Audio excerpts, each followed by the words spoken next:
তোমারে মাফ করার জন্য আমি শবে বরাত এক রাত সাজাইছি, এক রাতে কোটি কোটি মাফ করি। তোমারে মাফ করার জন্য আমি শবে কদর এক রাতে আমি আল্লাহ তাআলা হাজার মাসের রাত্রির চাইতে বেশি মাফ করে থাকি। তোমারে আমি আল্লাহ মাফ করার জন্য এত বড় শ্রেষ্ঠতম রমজান মাস দিয়েছি, যার মিনিট মিনিট সেকেন্ড সেকেন্ড হীরা মণি মুক্তা মানিকের মতো আমি আল্লাহ সেজদা দিবা একটা, আমার ফেরেশতা লিখবে 70টা। আমি আল্লাহ রহমত দিয়া সাজাইছি, মাগফিরাত দিয়া সাজাইছি, জাহান্নাম থেকে নাজাত দিয়া সাজাইছি। আমি আল্লাহ বৃহস্পতিবার দিবাগত রাতে গুনাহ মাফ করে থাকি।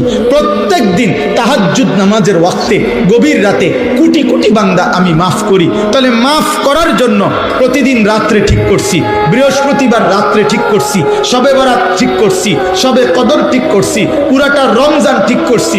এছাড়াও বান্দা 90 বছরের গুনাহ নিয়েও যদি কেউ আসে, আমি আমার বন্ধুকে বলছি, বন্ধু যদি সে সত্যিকার তওবা করে আমি একসাথে মাফ করে দেব।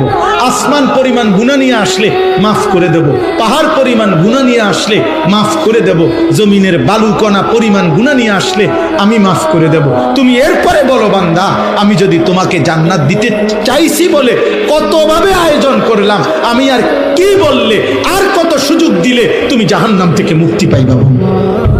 তোমারে মাফ করার জন্য আমি শবে বরাত এক রাত সাজাইছি, এক রাতে কোটি কোটি মাফ করি।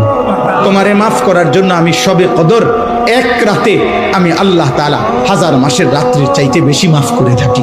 তোমারে আমি আল্লাহ মাফ করার জন্য এত বড় শ্রেষ্ঠতম রমজান মাস দিয়েছি, যার মিনিট মিনিট সেকেন্ড সেকেন্ড হীরা মণি মুক্তা মানিকের মতো আমি আল্লাহ সেজদা দিবা একটা, আমার ফেরেশতা লিখবে 70টা।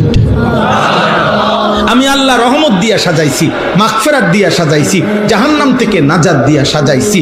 আমি আল্লাহ বৃহস্পতিবার দিবাগত রাতে গুনাহ মাফ করে থাকি। প্রত্যেক দিন তাহাজ্জুদ নামাজের ওয়াক্তে গভীর রাতে কোটি কোটি বান্দা আমি মাফ করি। তাহলে মাফ করার জন্য প্রতিদিন রাত্রে ঠিক করছি, বৃহস্পতিবার রাত্রে ঠিক করছি, শবে বরাত ঠিক করছি, শবে কদর ঠিক করছি, পুরাটা রমজান ঠিক করছি।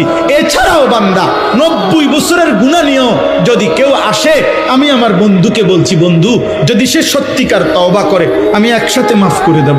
আসমান পরিমাণ গুনাহ নিয়ে আসলে মাফ করে দেব, পাহাড় পরিমাণ গুনাহ নিয়ে আসলে মাফ করে দেব, জমিনের বালুকণা পরিমাণ গুনাহ নিয়ে আসলে আমি মাফ করে দেব।